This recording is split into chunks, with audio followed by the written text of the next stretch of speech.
You are listening to the Gospel-Centered Education Podcast, brought to you by Community Christian School in Tallahassee, Florida. Hello and welcome to the Gospel-Centered Education Podcast. I'm your host, Tom Argersinger, and my co-host is Kelly Allen. Hey, Kelly. Hey, Tom. On the Gospel-Centered Education Podcast, we explore how we as Jesus followers connect the dots between education, contemporary culture, and biblical theology, and live like Jesus in a broken and challenging world. Absolutely. It's so great to be here today. Yeah, absolutely. Yeah. So today, I was not a part of part one. Right. Of Standing for Jesus in the Real World, but I did watch it. It was amazing. So today is part two. Yeah. And so, we're just kind of rehashing what you guys talked about last week. I think trying to pull out some of the key things, takeaways from that, and then probably expounding on a few things as well. Yeah. I think Hannah and Kim did a great job last week. They really did. Yeah. Yes. It was so awesome to see what Kim is doing and just everything that Hannah said. So Absolutely. We'll unpack that today. So listen, let me ask you a couple questions then, okay? So for you, Kelly, as you watched it, what were some of your takeaways from last week's podcast? Yeah, so number one, I just want to thank Kim for all the work that she is doing with alumni. It's so cool, the process that she's doing. She's trying to find everybody. She's trying to gather all of the alumni and connect them with each other. And so I just thank her so much for doing that, because I don't think it's been done before, right? Here. Well, it's been started and it's kind of, so there've been some good people working, but it's just hard unless you focus on that. And I think that's what she's doing, which is awesome. Right. Yeah. Just a concentrated effort on that. It's really cool. But number two, just Hannah's experience here at CCS and what she, how she was able to use everything that was learned here in her college classes and in the real world. She was talking about her college experience and how she was able to articulate the moment that she knew that something was kind of awry in her faith. Right, she could discern that. Yeah, she could discern that, and then she could respond. Yeah, it's one thing to discern, which is really, really important for stuff, because if you can't discern, then it doesn't matter. But if you can discern, then it's the response that matters. And I think that space between discernment and response is where all the stress and anxiety comes. Exactly. Trying to figure out how to do that. Yes. Yeah. Yeah, and how cool that at CCS she had the space to kind of explore that ahead of time, that, hey, she's going to, be presented with those situations and how to react to them. Yeah, and it's interesting because it isn't just her, right? I mean, everybody, every Christ follower is going to be presented with those situations if you pay attention and notice what's going on. Yeah. So I was wondering, for you as a mom, how are you concerned about that for your kids, or do you feel like it's just all kind of work out? How do you think about that? How do you process that? So I'm 1,000% concerned with it. But I have kind of two things going on with me, and I think every believer does. You have, with me, it's anxious mom. And then it's Christ follower. Right. So, how I'm balancing those two, I have to remember that Christ is in control. And my children are his. Yeah. And he loves them more than I do. But I also have to give them those opportunities to work those things out. I love it that CCS is doing that, but honestly, in a daily conversation with them, I feel like I need to do that. They'll come home and talk about stuff with friends or, and then I know what's ahead, things that they're going to see and things that they're going to be exposed to. And so I always feel anxious about that I do have to talk with them about those things.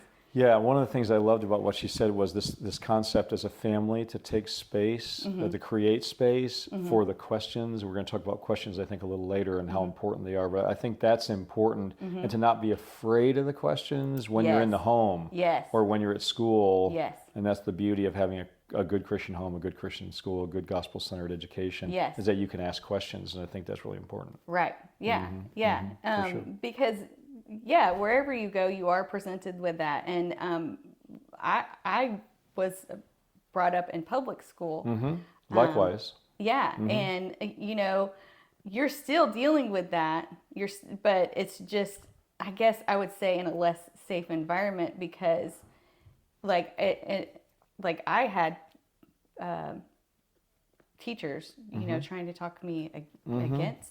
Oh wow! So actively faith. trying to trying, okay, and that was in high school. That wasn't in college. Yeah. And so you know how old I am? Don't answer that. You know how I am? I'm so old that when I remember, because I was born in New York, and then I came down, and my family came down because my dad's job got transferred. He got transferred in his job, and so like around 1962. I was in Florida, actually. We were living for a time in Florida. And I remember I never went to preschool and kindergarten, which tells you a lot. I mean, there's probably something in there that I missed preschool. I didn't do flower bringing. I didn't have that back then. No, hey, true, but you didn't have to bring it up. Okay, but they actually gave us a New Testament. I remember this, the first day of first grade, they gave us a New Testament. It was a King, awesome. I still have it. It's like black leather. And that's in public school. That was a public school. Wow. And it was King James. Nobody had any idea what it said, but it wasn't a good idea. It was a good thought. That's before the whole Madeline Murray O'Hare thing and taking the Bible out of schools. Yeah. And that came shortly thereafter. But that's how far it's changed, in those last years. Yeah. And so, we're presented with those, daily decisions. Yeah, for sure. Yeah. And so I'm going to ask you a tough question, okay? Tough question is, a lot of Christian parents that I'm aware of and I've known over the years, especially the last 10 years, choose to send their children to Christian colleges on purpose to avoid what happened to Hannah. She was at a public university in the state of Florida.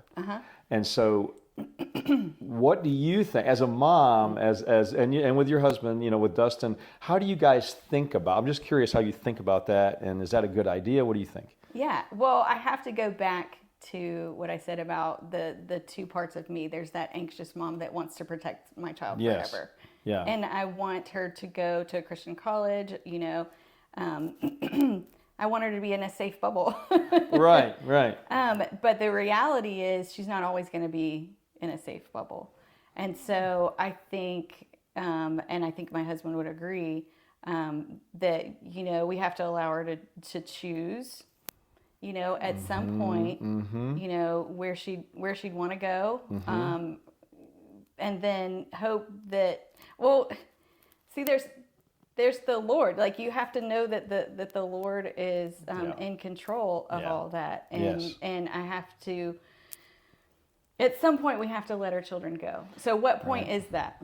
I don't know. And then always be there for them, if they need us with biblical sound advice. If we see that they're, making bad choices, we say that's not God's best for really you. Bad consequences. We say that's not God's well, that's really good, Kelly. I think it's tricky for people, and I by the way, I'm not necessarily trying to put down that decision. Yeah. Because I think it goes back to what you said. I think the question is, what does the Lord want? Right. And this is part of the intellectual honesty we're going to talk about in a minute. Yeah. I don't think it's automatically assuming that because we're Christians, of course we should do this. Right. Same thing, you could say the same thing about Christian schooling, right? Because some listener will go, well, then is it okay for people to choose public school over Christian school? Right. Well, ultimately, if God has a particular calling on that kid's life to be in a public setting and endure what they need to endure and with all the worldviews and everything, and that's what they're supposed to do, then they should do that. Yeah. They really should. Now, I don't think many kids are equipped to be able to do that. And college is different than K-12. Yeah. They're older, they're more mature, and they can handle things at a much different level, especially the big questions of life, which is what is going to be in some ways dealt with, in some cases attacked in those other settings, but they have to be prepared. And that's what gospel education is designed to do, is to help prepare people for that reality. Yeah, and I appreciate it so much that my child is here. And, Hannah just went into some of the things that she was able to think about in this Christian setting in order to use in that secular setting. Yeah. And so it's like we try to think about selective exposure, selective engagement. So our kids at CCS, especially the high school level and middle school level, are out in the world quite a bit, going and doing various things, serving, mission trips, those kind of things. They're in Panama right now. Right? Coming back tomorrow. So so they're being exposed in a selective way to the world. Yeah. And of course, as we said before, the problem with one of the challenges with technology is, you're exposed 24/7 to but nevertheless, from our standpoint, we try to selectively expose and then talk about it afterwards. And I think good parents do the same thing. They let their kids do various things, and then they talk about that. Yes. But I would never say that any of those decisions are easy. I would never say that parenting is easy. I think parenting is the hardest job, especially in this century, the hardest job in the world. So, yeah. Well, what were your takeaways? Yeah, boy. I mean, first of all, okay, dad moment. I gotta say, sitting down and talking to my daughter was such a privilege and such a pleasure. She's not perfect. She'd be the first one to say that, and but just to be able to listen to her talk so intelligently and articulately, I'd love to say I had a lot to do with that, but I think it was mostly her mom and mostly God, I think, and really her education. I think, honestly, all kidding aside, I know I'm biased, but still, I think that had a huge amount to do with what she was saying yesterday and developing those gifts, etc. Yeah. I think the other thing I walked away with was a reminder that it's okay to be challenged. It's okay to grapple. It's okay to struggle. Like one of the leadership program axioms we have here is challenge builds strength, and strength comes from the Lord. It's one of the 12 axioms we use in the leadership program. And that, if you really think about that for a second, a lot of people today do everything they can to prevent their child from being challenged. It's true. Especially in certain ways. Like they don't mind them being challenged in sports. Like be your best, play, win, all those kind of things, grow with character, which are all good things. But then in other settings, there's a lot of attempts to insulate. We want them to be comfortable. And we want them to be happy, and which is, again, those aren't necessarily bad things, but the problem is challenge does build strength. It just does. If you allow, no, it could also crush you. Yeah. And I think that's what I think people are afraid of, that this challenge is going to crush my kid. And, well, it depends on what the challenge is, right? But but some challenges can crush you, but there's not that many in most kids' lives, and when they're younger, where that's the case. That is true. So I think it's again back to the discernment and walking with Jesus to figure out, well, which one is this?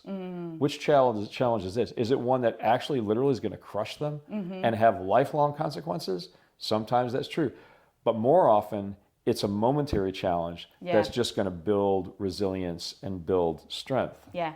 And that's hard. It's just hard, right? Yes. So I think it's okay. It's actually good to be challenged. That's one of the things that I took away. Yeah, it's hard but true. It's hard but true, right? Yeah.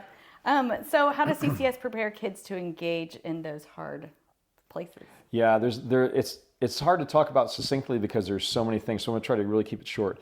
But I think one of the things that we start when we talk about our 3 core programs, we have some sayings. So we have academics, leadership programs, spiritual formation. When we talk about academics, what we say our goal is in that is to develop renewed and skillful minds. So the renewing of our mind is that process of walking before the Lord, kind of coram Deo, that Latin phrase that means before the face of God. Walking with Him day to day in the Word, filled with the Spirit, and we're growing, kind of like we talked about practicing resurrection, about the resurrection culture here at CCS. So I think that's part of it. So our minds being constantly renewed by the Word of God, ignited by the Spirit of God. That piece has to be there to be successful. And then the second part is skillful. The old saying, the mind is a muscle, is 100% correct. It's so ironic that people today are working so hard on their bodies. Right. So many people are into fitness and nutrition and all these things, but The mind, we're like, well, no, we really want that to be super easy. In other words, essentially, we want to be couch potatoes with our minds. But we're going to kill ourselves in the gym. Yeah. But then when it comes to our minds, we're going to chill. And I'm not saying everybody says it, but a lot of people do. Right. It's definitely in our culture. It's in our culture, right? And so I think that to start with, that renewed and skillful minds perspective, I think is super important. I think schools in general should take intellectual leadership. We talk a lot about moral leadership, about spiritual leadership, but I think what gets totally left behind is the idea of intellectual leadership. In other words, we need to be modeling as teachers and parents and administrators what it means to think well. Yeah. To think. Thinking is okay. And actually, it's a good thing. Right. It's not bad, even though it can make your mind feel tired. Yeah. My head hurts, sometimes. But that's not bad any more than picking up a 20-pound dumbbell and doing 20 reps is bad unless you overdo it, which we're not saying you should overdo it. So I think the thinking well, which is one of the 7 wells that we use to talk about the program, read well, think well, speak well. The centerpiece of all that is think well. So that's important. One of the specific ways we do it is we work with the kids on what we call honorable dialogue. And this really is applicable to what Hannah was talking about in the college classroom, when you're listening to a podcast, when you're watching a news broadcast, etc. You're reading something, you're talking with someone. So basically the way we do this, I borrowed the first part of this from Tim Keller, the late Tim Keller, and we talk about plus, minus, plus, times, equal. And we use that little framework. And what that means essentially in a nutshell is the plus side is, so if I'm talking to you at a Starbucks somewhere, like I used to do back in New York City and stuff, and still do, and we're talking about something, almost always there's something in what you're saying I can agree with. And I can go, yeah, I get that point. Almost always. I've had thousands of conversations with people in all different settings. Hardly any, a handful, there was absolutely nothing. But so that first plus is, what can we agree about? Let's start there in the conversation. The minus is, there's stuff in what you're saying or what I'm reading or what I'm hearing that does not square with biblical truth. Often. And by the way, that can even happen with Christians. So the minus is, I'm discerning, just like Hannah did, right? Something, because not everything her professor said was wrong every day. Right. A lot of it was true. Yeah. A lot of it was right. So it's okay to go, it doesn't harm your position to go, you're right about that. I think a lot of people today feel like if I agree with, like if we're having a disagreement or we're having a dialogue and I agree with you about anything, that I'm giving away my whole position and that means you're right about everything. No. It just means that you're not wrong all the time. Right. And you're not right all the time. Welcome to the world. And it shows some sort of respect. Exactly, right. You don't need to disrespect people. Yeah. And that's another whole topic today, right? Yeah. That idea of disrespectful speech and everything. So so the minus is, where do we disagree? The plus, I think this is super important, the plus is, how is Jesus's way better? Yeah. So here's what we agree with. Here's what I can't hang with that part. But in that negative, how is Jesus's way better? The kingdom way better? How does it work better? How does it make more sense? And then begin to dialogue along those lines. The times is a reminder that when we're having a dialogue, like especially, let's take the idea of a college student in a class with a professor. You're going to be with that person often throughout that semester, maybe 2 or 3 days a week, you're with that same person. And the times is there to remember that this isn't one-off dialogue. I'm going to see you again probably, and we're going to continue the dialogue. So in other words, there's a sense in which we're going to walk together as we move through life. Now, it may be a short period, like if you're husband and wife, it's a long period, but it's the same principle. The equal is a reminder that in the dialogue, I may think you're totally wrong about everything. Almost everything. I can't find hardly anything in that first plus. And I just think, in fact, maybe I even think you're evil, or I think not you personally, of course, but but just I may think the other person is just evil. Yeah. Well, first of all, we all are challenged, and we all broken, and there's all of that before the Lord.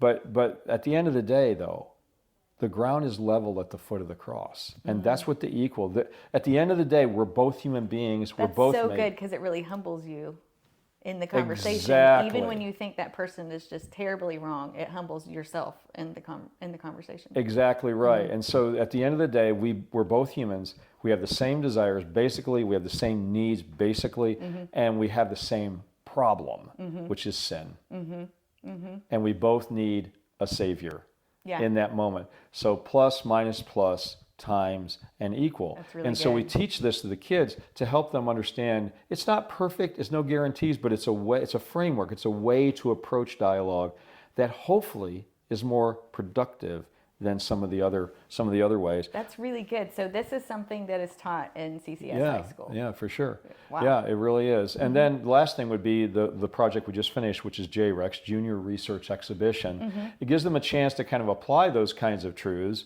and kinds of frameworks to a larger scale. And so essentially it's a year-long project or a months-long project where they ask the question, what burdens God's heart and also burdens my heart about the world.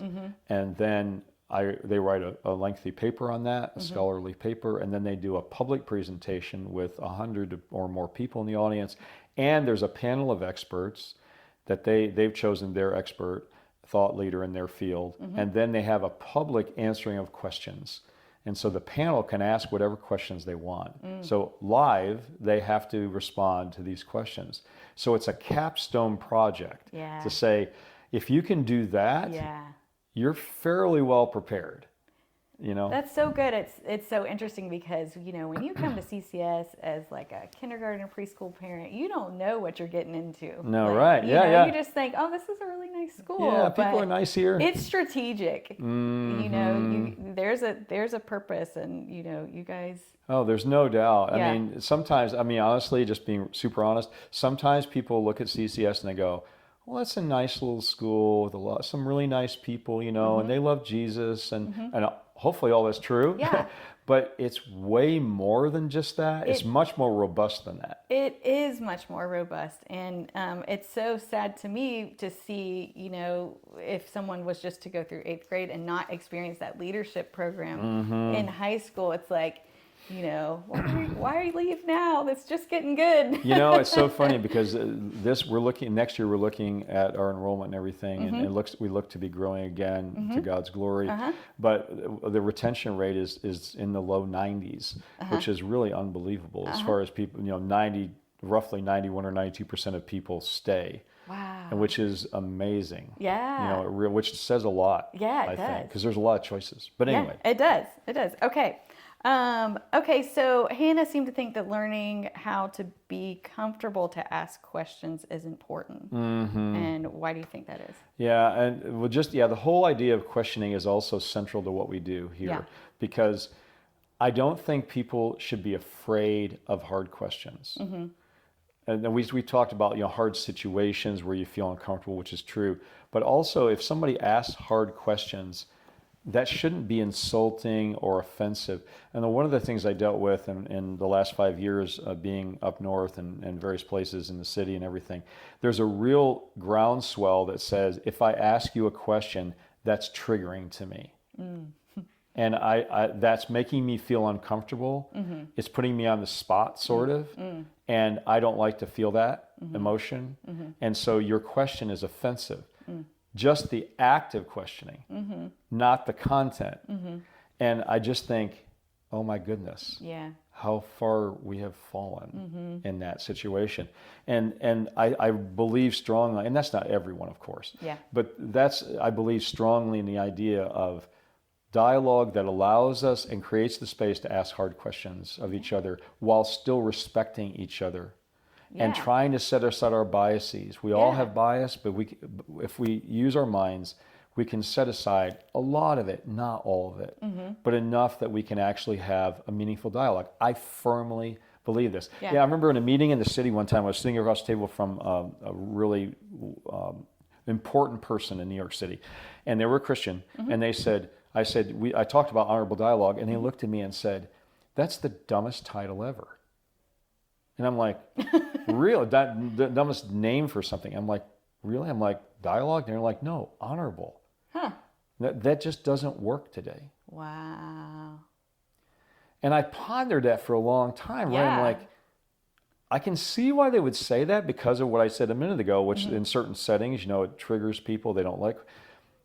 But that doesn't mean that it doesn't exist. Yeah. I believe that honorable dialogue can and should exist. Yes.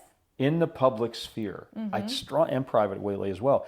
So anyway, I just thought that was interesting. Yeah, that's very interesting. Isn't that? Yeah. So anyway, so I think that's, so easy answers are hard to come by in a complex world. If the world was simple, we wouldn't need a robust education. That's true. So 150 years ago, America was agrarian primarily, right? And so there was not the same need. The complexity wasn't there. There were basically Judeo-Christian values throughout most of the society. Yeah. It was simpler, no matter how you cut it. Now, there was still suffering because of disease and everything, but in the milieu of work and all that, it was straightforward. You didn't have all of these ideas coming that you needed to sift through. Right. I mean, people got up, they did their deal, and the husbands and wives understood what their roles were basically at that point in time. And they had a lot of struggles. I'm not saying it wasn't hard, but I'm saying they didn't have the same struggles. Yeah. So we've mitigated a lot of the other struggles, like a lot of the healthcare stuff and a lot of that, which is awesome. Yeah. But we've created a whole bunch of other struggles that make things really, really hard. So I think that's really important. And I think it's really great that you're teaching that strategy that you spoke of before, of the plus and minus, because it really helps you navigate through all that. Well, it's a step, right? It's another tool in the toolbox. Yeah. Okay. So sometimes people say that smart people walk away from Jesus more than those who don't focus on developing their mind. One of my favorite topics. Yes. Yeah. So how would you respond to that? It's true. Bottom line. There, you could. I've had the pleasure. They're smart, but they're not wise, maybe. Well, right. I mean, and part of that is them, and part of that is us. Okay. As Christians, I think. Oh, because, true. You know what I'm saying? Because ultimately, like I've had so many conversations with whether they're graduates or whether they're just people out in the world or whatever it might be, who are really, really smart people. You can almost draw a contrast or this kind of a graph where this says the smarter the person is, the more they struggle with Christianity. You could almost say that. This is my experience, at least. It's anecdotally true from my experience. And I've thought about that. It's like, why is that? And the reasons, and through all these probably hundreds, if not thousands of dialogues over the last 40 years, and I still have them all the time. Yeah. One of the reasons, I think, is back to what Hannah said, those people that are really smart have a lot of questions. Yes. They don't just go, oh, well, Mom said it was that Jesus is real and it's all cool and it's going to be awesome. Yeah. And they don't go, a lot of kids will go, okay. Yeah. And they get out and they live their life and they're like, okay, yeah. Absolutely. Right. And I'm not saying those other people aren't smart. That's not what I'm trying to say. No. But they just accept stuff easily, right? A lot of people who are really smart are skeptical. I think it's the skepticism, because I think God can handle the questions. Yeah. And I think He can handle it all. But He can. Yeah. He can. And I think creating a space where a smart person can go, I don't get the whole virgin birth thing. Right. Or whatever the topic is, right? Yeah. I just don't understand how you can actually, as a smart, I've had people ask me this all the time. I don't understand how you as an educated person can actually believe in Jesus. That makes no sense, or believe in God. It makes no sense to me whatsoever. What a great dialogue to have, Yeah. So I think part of it is that we're not creating a space. And I'm not sure today in the church as a whole, I'm not sure we value intellectual deep thought. Yeah. Maybe I'm wrong, but I don't see that in many churches in the Christian community. There's a lot of, like I said, a lot of emphasis on other things, which are really good: service, relationship building, studying the Word and all that. But it's hard to study the Word robustly without deep thought. Exactly. Meditating the Word, studying, So I think we need to, in my view, we need to really understand that it's okay to be smart and be a Christian. Yeah. They're not oxymorons, Yeah. which a lot of people think. Yeah. And sometimes they're right. And that's the hard part. Sometimes they're right in their assumption that Christians don't always think well. They don't always think deeply about what's past the surface, if you will. Yeah, I would agree. I would agree with that. And I think, I think we need to be comfortable with the questions. Yeah, comfortable with the questions. As Christians. Yep, and then I know we're coming to close, but one of the things I hear all the time is, well, I'm busy. I don't have time to think well, or I don't have time to think deeply. To which I kind of go, what? I mean, in a sense, I'm not stupid. Everybody is busy. Yeah. But it's all about choices in the end, right? Yeah. So we can simply watch a news broadcast or read an article or listen to our favorite podcast or whatever it is, and we can go, oh, well, that's truth. That's it. Yeah. Boom. Nailed it. Yeah. And now I don't have to think about it because they thought about it for me. Exactly. We've delegated the thinking to other entities, other people. Yeah. And I'm like, but how do you know they're right? How do you know they have truth? And when someone comes to us with those questions, how are we going to truthfully answer them from right here? Right, exactly. You can't stop in every dialogue and go, let me Google that. Yeah. It's like, it doesn't really work that way. It's kind of rude. So, yeah. And I'm not trying to pick on anybody. I'm just simply saying, I'm really not trying to do that. What I am trying to say is, and I know I'm an educator, a lifelong educator, so of course he's going to say that. Right. Duh. Yeah. But frankly, I really believe even if I wasn't an educator, I'd feel the same way. I think being in education has proven the point over and over and over and over again.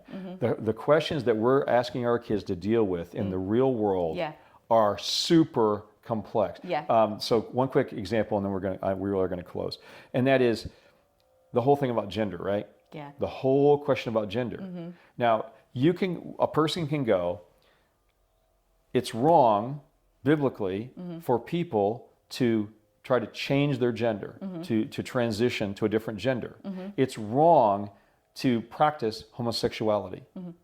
I believe that's true biblically. The problem, I think, or the challenge becomes when people go, that's all I need to know. It's wrong. It's wrong. It is wrong. But that's not the end of the conversation. I don't think. Right. Because these are real people. And I picked the gender. You could pick any topic, right? Yeah. And I know even some people listening to me say that. That's one of our listeners might go, wait a minute. But we have to have the dialogue. You have to have the dialogue. You can hold to the fact that it's wrong and still care about the other person, whether it's gender or whether it's politics or whatever it is. Doesn't have to be any of those. They could be anything, and it's okay. And I believe it's actually biblical to do that because God gave us minds. Yep. And most of us actually it works fairly well. I mean, some days I wonder, but anyway. And we can have those conversations because at the foot of the cross, we're all the same. We're all the same in that sense. And that doesn't mean that some people aren't right and some people aren't wrong. Right. That's true. Yeah. But there's a process. Yes. For sure. Yeah. So I guess my takeaway for this whole thing, and we can close, is that I believe that the world desperately needs the wisdom from combining deep thinking, a robust standard outside of ourselves as a touchstone, and for Christians, and is the Bible, and then combining those two things with our lived experience over time. So deep thinking, reference to that biblical standard as a true thing that we can trust, that's reliable, and then working that out in our lived experience over time. And I believe at the end of the day, that's kind of what wisdom is, living well. And living well, I think, encompasses more than that, for sure. But in our conversation context today, I think those are really important. And I love it that our kids are learning that here. Yeah, really grateful for the opportunity to do that. So, awesome. So good. I guess that'll do it for today then. I think so, yeah. I think that's good. Yeah. So next week, what's going on next week? Actually, it's not next week. It's 2 weeks. So a couple weeks from now, we'll have Miss Anna Nelson back for part 2 of Health and Well-Being. Yeah. So I'm excited. She has a lot more to say to us. And a lot more to say. We're excited to have her back on. Absolutely. And people have asked a lot of questions about that episode, which is good. Yes, they have. Which is great. Yeah. So good. So listen, we want to say thanks for tuning in this week. And remember that to follow the Gospel Centered Education Podcast wherever you follow your podcasts. And also just a reminder, you guys, to live gospel centered. Have a great week. Take care. Bye-bye. Thank you for listening to the Gospel Centered Education Podcast, brought to you by Community Christian School in Tallahassee, Florida. You can find us online at myccs.org.